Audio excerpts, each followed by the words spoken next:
আজ আমাদের ভিডিওর টপিক হচ্ছে পিএন জাংশন ডায়োড এবং জেনার ডায়োডের মধ্যে পার্থক্য। পিএন জাংশন ডায়োড এবং জেনার ডায়োডের মধ্যে ডিফারেন্স কী আছে সেগুলি নিয়ে আজকে আমরা আলোচনা করব, তাই ভিডিওটি পুরো শেষ অবধি দেখুন। যে পিএন জাংশনটি আছে এটি হচ্ছে ফরওয়ার্ড বায়াসে কাজ করে। এখান থেকে পিএন জাংশনটি হচ্ছে ফরওয়ার্ড বায়াসে কাজ করে। ফরওয়ার্ড বায়াসটা কি? এখানে আমরা যদি একটি ব্যাটারি কানেক্ট করি, এটা হচ্ছে ডায়োডের পজিটিভ সাইড, আর এটি হচ্ছে সামনেরটা হচ্ছে ডায়োডের নেগেটিভ সাইড। তো এখানে ব্যাটারির পজিটিভ ডায়োডের পজিটিভে এবং ব্যাটারির নেগেটিভ ডায়োডের নেগেটিভে কানেক্ট করলে এখানে এটি হচ্ছে ফরওয়ার্ড বায়াস। এই ফরওয়ার্ড বায়াসে এটা হচ্ছে পজিটিভ আর এটা হচ্ছে নেগেটিভ। তো আমাদের পজিটিভ থেকে নেগেটিভের দিকে কারেন্ট ফ্লো করছে, এরকম করে আমাদের পুরো সার্কিটটা কমপ্লিট হচ্ছে। যখন এটা রিভার্স বায়াসে ঠিক সেম একটি পি টাইপ সেমিকন্ডাক্টর এবং একটি এন টাইপ সেমিকন্ডাক্টর জুড়ে, এইবার রিভার্স বায়াস হচ্ছে এখানে পজিটিভের জায়গায় নেগেটিভ, নেগেটিভের জায়গায় পজিটিভ উল্টে যাচ্ছে, পোলারিটি চেঞ্জ হয়ে যাচ্ছে। সেই ক্ষেত্রে এটাকে বলে রিভার্স বায়াস। তো রিভার্স বায়াসে যেমন পি টাইপ এন টাইপ শুধু ব্যাটারির টার্মিনালটা চেঞ্জ হয়ে গেল, পজিটিভের জায়গায় নেগেটিভ, নেগেটিভের জায়গায় পজিটিভ। তখন কি হচ্ছে, এখান থেকে কিন্তু আমাদের কারেন্ট ফ্লো করবে না, তখন কিন্তু এখানে ব্লকেজ হবে। তো এখানে ব্লকেজ হয়ে যাওয়ার জন্য রিভার্স বায়াসে কিন্তু পিএন জাংশন ডায়োড কখনো কারেন্ট ফ্লো করায় না। এবার আপনাদের মনে প্রশ্ন আসতে পারে, এই যে ফরওয়ার্ড বায়াস আর একটা যে রিভার্স বায়াস, এর মধ্যে কারেন্টটা কেন ফ্লো করছে না? তো এখানে আমরা যখন একটি পি টাইপ সেমিকন্ডাক্টর এবং একটি এন টাইপ সেমিকন্ডাক্টর জয়েন করছি, সেই ক্ষেত্রে এই যে এখানে একটা জাংশন দেখতে পাচ্ছেন, তো এখানে থাকে হচ্ছে এটা হোলস, আর এখানে থাকে হচ্ছে ইলেকট্রন। তো এইখানে একটি ডিফিউশন প্রসেস হয়। এখানে যে টার্মিনালটা রয়েছে, জাংশন আছে, এই জাংশনে একটি ডিফিউশন প্রসেস হয়। এই ডিফিউশন প্রসেসের জন্য এখানে তৈরি হয় একটা ডিপ্লেশন লেয়ার, এরকম একটা লেয়ার তৈরি হয়। এই যে ডিপ্লেশন লেয়ারটা, এই লেয়ারটা যখন আমরা ফরওয়ার্ড বায়াসে কানেক্ট করছি, তখন কিন্তু এই ডিপ্লেশন লেয়ারটা ছোট হয়ে যাচ্ছে। পজিটিভের সাথে পজিটিভ এবং নেগেটিভের সাথে নেগেটিভ কানেক্ট করলে ডিপ্লেশন লেয়ারটা ছোট হয়ে যায়, তার জন্য কিন্তু আমাদের এখানে ইলেকট্রনটা ফ্লো করছে। আর যখন আমরা অপোজিটে কানেক্ট করছি, এখানে নেগেটিভের সাথে পজিটিভ এবং পজিটিভের সাথে নেগেটিভ কানেক্ট হচ্ছে, তখন কিন্তু এই ডিপ্লেশন লেয়ারটা বড় হয়ে যাচ্ছে, যার জন্য কিন্তু এখান থেকে ইলেকট্রনটা ফ্লো করে না। এই যে পিএন জাংশন ডায়োডটি আছে, এখানে যে ডিফিউশন যে প্রসেসের ফলে একটি ডিপ্লেশন লেয়ার তৈরি হচ্ছে, এই ডিপ্লেশন লেয়ারটা আপনার 0.7 ভোল্ট। যে 0.7 ভোল্ট আমরা যদি এটাকে রিভার্স বায়াসে কানেক্ট করি, রিভার্স বায়াসে কানেক্ট করলে এই প্রসেসটা, এই ডিফিউশন লেয়ারটা একটা টাইমের পর ভেঙে যায়। তো সেই ক্ষেত্রে যখন হঠাৎ করে এক্সট্রা ভোল্টেজ দেওয়ার জন্য জাংশন পিএন জাংশন যে ডায়োডটি হিট হতে থাকে, তো ওভার হিটেড হয়ে যাওয়ার ফলে এই ডিপ্লেশন লেয়ারটা ভেঙে যায়, এবং ডিপ্লেশন লেয়ারটা ভেঙে গেলে পিএন জাংশন ডায়োডে অনেক সময় আগুন লেগে যায়, ওটা গরমে নষ্ট হয়ে যায়, ওভার হিটের জন্য নষ্ট হয়ে যায়। আর এই জেনার ডায়োড যেটা আছে, জেনার ডায়োডের ক্ষেত্রেও সেম, পি এবং এন দুটি জাংশন আছে জেনার ডায়োডের ক্ষেত্রে। তো সেই ক্ষেত্রে আমাদের পি টাইপ সেমিকন্ডাক্টর এবং এন টাইপ সেমিকন্ডাক্টর যেগুলি আছে, সিলিকন জার্মেনিয়াম যেগুলি হয়, তো সেই সেমিকন্ডাক্টর মেটেরিয়ালের মধ্যে হাইলি ডোপড করা হয়। হাইলি ডোপড মানে ইমপিউরিটি অ্যাড করা হচ্ছে, যাতে আমাদের কারেন্টটা খুব তাড়াতাড়ি ফ্লো করতে পারে। পিএন জাংশন ডায়োডের ক্ষেত্রে ইমপিউরিটি কম অ্যাড করা হয়, আর জেনার ডায়োডের ক্ষেত্রে ইমপিউরিটি বেশি অ্যাড করা হয়, যাতে কারেন্টটা ফ্লো করে। তো এইখানে নর্মাল পিএন জাংশন ডায়োডের মতনই কাজ করে, ফরওয়ার্ড বায়াসে ইলেকট্রন ফ্লো করে। তো নর্মালি যেরকম মানে পিএন জাংশন ডায়োডে ফরওয়ার্ড বায়াসে ইলেকট্রন ফ্লো করছে, জেনার ডায়োডে ফরওয়ার্ড বায়াসে ইলেকট্রন ফ্লো করে। জেনার ডায়োডের যেটা মেন ফাংশন, ওটা হচ্ছে রিভার্স বায়াসে। রিভার্স বায়াসে যখন এখান থেকে আমরা যাচ্ছি, এখানে কিন্তু কারেন্ট ব্লক হয়ে যাচ্ছে, এখানে কিন্তু কারেন্ট ব্লক করে দিচ্ছে। এখান থেকে যখন এটা যাবে, তখন কিন্তু কারেন্ট ব্লক হয়ে যাচ্ছে, এখান থেকে কিন্তু এটা ব্লক হয়ে যাচ্ছে, প্রসেসটা কিন্তু কমপ্লিট হচ্ছে না। এই প্রসেসটা কমপ্লিট না হওয়ার জন্য পিএন জাংশন ডায়োডে কিন্তু রিভার্স বায়াসে কানেক্ট করলে পিএন জাংশন ডায়োড নষ্ট হয়ে যায়। আর জেনার ডায়োডের ক্ষেত্রে যখন আমরা এটাকে রিভার্স বায়াসে কানেক্ট করব, তখন কিন্তু সেই ক্ষেত্রে আপনার ইলেকট্রনটা ফ্লো করবে। সেটাকে আমরা ব্রেকডাউন ভোল্টেজ বলবো না, সেটাকে আমরা জেনার ভোল্টেজ বলবো। একটি পার্টিকুলার জেনার ভোল্টেজ থাকে জেনার ডায়োডের ক্ষেত্রে। জেনার ডায়োডের গায়ে একটি ভোল্টেজ মেনশন থাকে, সেই ভোল্টেজটি আমরা যত ভোল্টেজই আউটপুটে দিই না, এখানে যদি আমরা 30 ভোল্টও অ্যাড করি, 30 ভোল্ট যদি সাপ্লাই থাকে ব্যাটারির, তো সেই ক্ষেত্রে, আর যদি জেনার ভোল্টেজ থাকে, জেনার ধরুন 5 ভোল্ট আছে, আউটপুটে কিন্তু আমরা 5 ভোল্টই পাবো। জেনার ডায়োডের ক্ষেত্রে আউটপুটে কিন্তু 5 ভোল্টই পাওয়া যায়।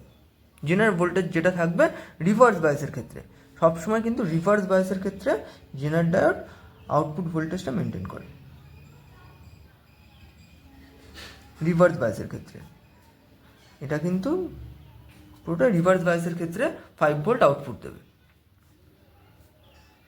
এই যে জেনার ডায়োডের, এটি হচ্ছে জেনার ডায়োডের ফরওয়ার্ড বায়াস।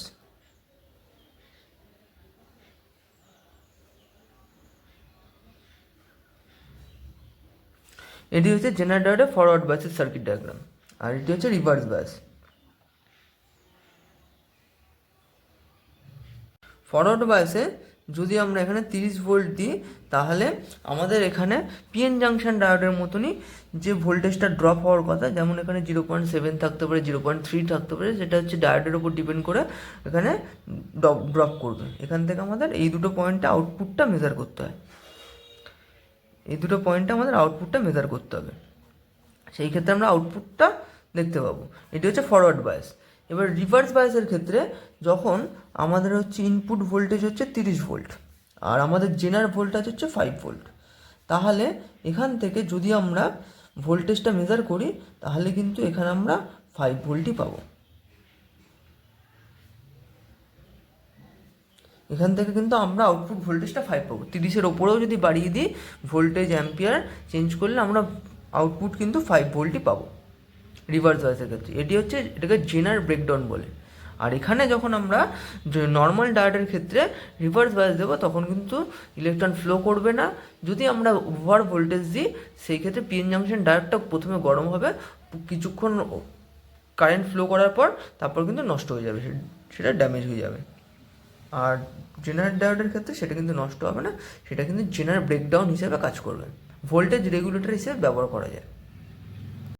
এতক্ষণ তো আপনারা জেনার ডায়োড এবং পিএন জাংশন ডায়োডের প্র্যাকটিক্যাল ভিডিওগুলি দেখেছেন। এবার আমরা সেই জিনিসগুলোই একটি ফরম্যাটের মধ্যে নিয়ে এসেছি, যাতে আপনাদের আরও বুঝতে সুবিধা হয়, যাতে in future PN junction diode এবং জেনার ডায়োডের এই কম্প্যারিজনগুলি আপনারা দেখতে পারেন। তো পিএন জাংশন ডায়োড যেটা আছে, সেটা দেখুন 1 নম্বর পয়েন্ট আছে operate in forward bias. PN junction diode সবসময় ফরওয়ার্ড বায়াসে অপারেট করে। Zener diode operate in reverse bias, zener diode কিন্তু অপারেট করে রিভার্স বায়াসে।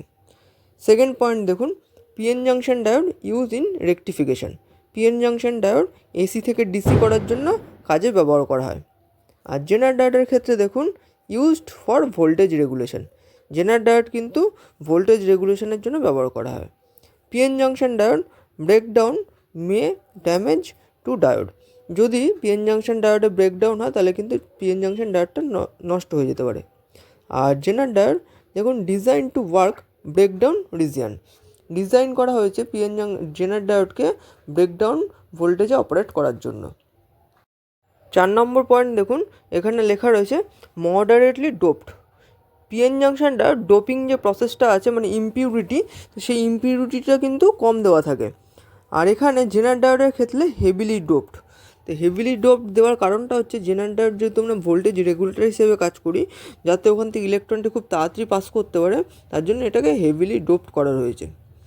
এখানে দেখুন পিএন জাংশন ডায়োডে 5 নম্বর লেখা রয়েছে নো ফিক্সড ব্রেকডাউন ভোল্টেজ। কোনো ব্রেকডাউন ফিক্সড ভোল্টেজ নেই, কারণ পিএন জাংশনের ব্রেকডাউন ভোল্টেজ হয় না, কারণ রেকটিফিকেশনের জন্য ব্যবহার করা হয়। আর জেনার ডায়োডের ক্ষেত্রে হ্যাজ ফিক্সড জেনার ভোল্টেজ। একটি জেনার ভোল্টেজ সেট করা থাকে, যেখানে জেনার ডায়োডটাকে জেনার ব্রেকডাউন হয়।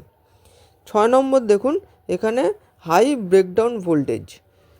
এখানে হচ্ছে যে যখন পিএন জাংশন ডায়োডটা ব্রেকডাউন হয়, তার জন্য হাই ব্রেকডাউন একটা ভোল্টেজ লাগে, তারপরে কিন্তু পিএন জাংশন ডায়োডটা নষ্ট হয়ে যায়। আর এখানে দেখুন জেনার ডায়োডের ক্ষেত্রে লো ব্রেকডাউন ভোল্টেজ। লো ব্রেকডাউন ভোল্টেজটা কারণ হচ্ছে এখানে যেহেতু এটা হেভিলি ডোপ দেওয়া আছে, ইমপিউরিটি মেশানো আছে, তার জন্য লো ব্রেকডাউন ভোল্টেজেও কাজ করে। পিএন জাংশন ডায়োডের সিম্বলটা তো আপনারা জানেনই, সিম্পল ডায়োড সিম্বল। আর জেনার ডায়োডের ক্ষেত্রে symbol has bent line.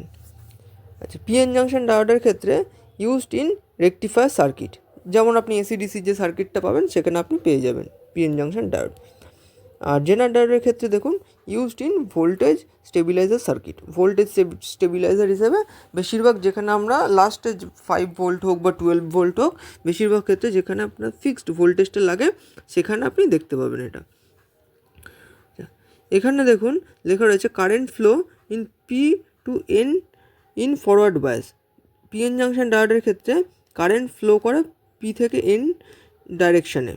R zener ডায়োডের ক্ষেত্রে current flow in reverse at breakdown. Zener diode কিন্তু তৈরি করা হয়েছে রিভার্স বায়াসের জন্য। পিএন জাংশন ডায়োড কিন্তু রিভার্স বায়াসে কাজ করে না। জেনার ডায়োড কিন্তু রিভার্স বায়াস এবং ফরওয়ার্ড বায়াস দুটোতেই কাজ করে, বাট আমাদের যে জেনার ব্রেকডাউনটা হয় সেটা কিন্তু রিভার্স বায়াসে হয়। আচ্ছা, পিএন জাংশন ডায়োডের দেখুন লাস্ট যে পয়েন্ট রয়েছে, does not maintain in constant voltage. এর মানেটা হচ্ছে কোনো কনস্ট্যান্ট ভোল্টেজ কিন্তু মেনটেন হয় না। আর এখানে জেনার ডায়োডের ক্ষেত্রে মেনটেন কনস্ট্যান্ট আউটপুট ভোল্টেজ। জেনার যে ব্রেকডাউন ভোল্টেজটা থাকবে সেই ভোল্টেজটা কিন্তু জেনার ডায়োড কনস্ট্যান্ট আউটপুট করে, সেটা কিন্তু চেঞ্জ হবে না। যতই আপনি তার 2 গুণ 3 গুণ ভোল্টেজ বাড়িয়ে দিচ্ছেন তাও কিন্তু কনস্ট্যান্ট পাবেন। ভিডিওটি আপাতত এখানেই শেষ করছি। যদি কোনো অসুবিধা হয় কমেন্ট বক্সে কমেন্ট করুন এবং সেই ক্ষেত্রে আমি রিপ্লাই দেওয়ার চেষ্টা করব।